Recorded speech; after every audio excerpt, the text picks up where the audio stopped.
ঝালকাঠিতে dengue প্রতিরোধে সচেতনতামূলক কর্মসূচি অনুষ্ঠিত। বাঁচতে হলে জানতে হবে ডেঙ্গু কিভাবে এড়াতে হবে। এই প্রতিপাদ্যকে সামনে রেখে ডেঙ্গু প্রতিরোধে সচেতনতামূলক কর্মসূচির আয়োজন করেছে ঝালকাঠি পৌরসভা। সোমবার সকালে জেলা প্রশাসক কার্যালয় চত্বরে এই কর্মসূচির আনুষ্ঠানিক উদ্বোধন করেন জেলা প্রশাসক আশরাফুর রহমান। উদ্বোধনী আয়োজনে আরও উপস্থিত ছিলেন পুলিশ সুপার উজ্জ্বল কুমার রায়, পৌর প্রশাসক কাউসার হোসেন, জেলা পরিষদের প্রধান নির্বাহী কর্মকর্তা ইমরান শাহরিয়ার এবং অতিরিক্ত জেলা ম্যাজিস্ট্রেট তৌহিদুল ইসলাম। এই কর্মসূচির অংশ হিসাবে ঝালকাঠি পৌর এলাকার ৯ ওয়ার্ড জুড়ে পরিচ্ছন্নতা অভিযান পরিচালনা করা হচ্ছে। অভিযানে অংশ নিয়েছে পৌরসভার পরিচ্ছন্নতা কর্মীদের পাশাপাশি স্থানীয় ৯টি স্বেচ্ছাসেবী সংগঠনের প্রায় ৩ শতাধিক সদস্য।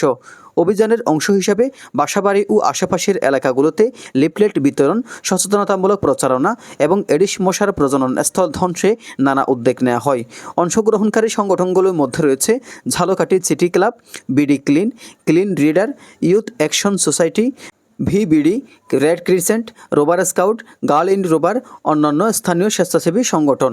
সংগঠনগুলোর সদস্যরা স্থানীয় বাসিন্দাদের মাঝে ডেঙ্গু প্রতিরোধে করণীয় বিষয় তুলে ধরেন এবং মশা জন্মাতে পারে এমন স্থানগুলো পরিষ্কার করেন। পৌর প্রশাসক কাউসার হোসেন বলেন, ডেঙ্গু প্রতিরোধে শুধু সরকার নয়, স্থানীয় জনগণের সক্রিয় অংশগ্রহণ জরুরি। সচেতনতাই হলো এই কর্মসূচির মূল অস্ত্র। এই কার্যক্রম ধারাবাহিকভাবে চলবে। ঝালকাঠি পৌরসভার এই উদ্যোগ স্থানীয় জনগণের মধ্যে ব্যাপক প্রশংসা কুড়িয়েছে। আশা করা যাচ্ছে এমন সমন্বিত ও সেবামূলক কর্মসূচির মাধ্যমে ডেঙ্গুর বিস্তার নিয়ন্ত্রণে রাখা সম্ভব হবে।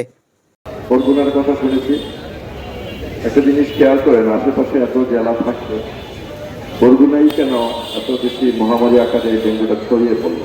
বা বৃষ্টির পানি ধরার জন্য, সুপ্রিয় পানি হিসেবে ব্যবহার করার জন্য অনেকে রিজার্ভ পান বিভিন্ন এনজিও সংগঠন থেকে আরম্ভ করে আমাদের সরকারি ব্যবস্থাপনা দেওয়া হয়েছে।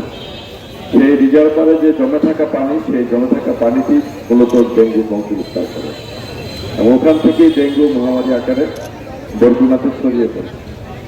এর মধ্য দিয়ে পাশাপাশি যেরকম পানি জমে থাকে। Nizamuddin, desk report.